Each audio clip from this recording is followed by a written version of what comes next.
I'm 680 News Senior Business Editor Mike Eppel. If you can afford to do so, wait to fill up the gas tank. Price for gas coming down sharply at midnight tonight across the GTA by 5 cents per liter to a peak price of around $1.24.9. As the prices fall, well, there's some questions whether or not this has anything to do with the BC government's plan to remove the carbon taxes from the price of the pumps. Not so, says Roger McKnight, our gas price watcher at NPro. Says there are other things at play here.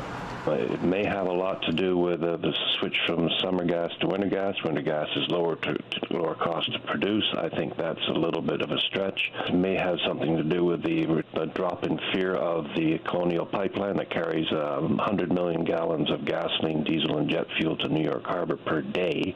That did not shut down, so that's got something to do with it.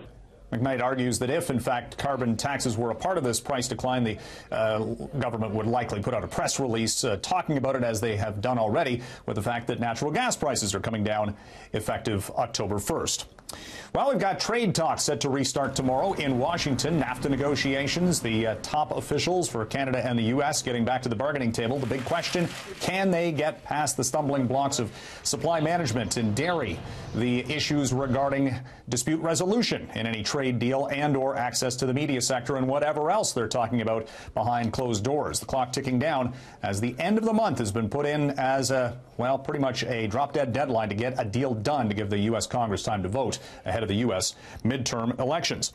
Another thing we're watching today was the fact that the U.S. and China ratcheted up their trade dispute. The U.S. putting tariffs on $200 billion worth of Chinese exports starting on September 24th. China retaliating with $60 billion in tariffs of their own. And the market today basically shrugged. Main issue is the fact that Apple products coming out of China pretty much won't be affected in this next round of Trump trade war maneuvers. So we saw Apple shares up sharply today. Amazon had a good day as well, and the market's bouncing back from some Monday selling pressure. And there was more marijuana mayhem on Bay Street today. The pot stocks just going up and up and up. The latest was Tilray, which is actually a stock listed on Wall Street. It's out of BC. Announced today that they have gotten clearance to ship marijuana to California for testing for medical purposes at the University of California, San Diego. That news, even though there's no sales or anything of that nature to announce, was enough to send Tilray up 15%.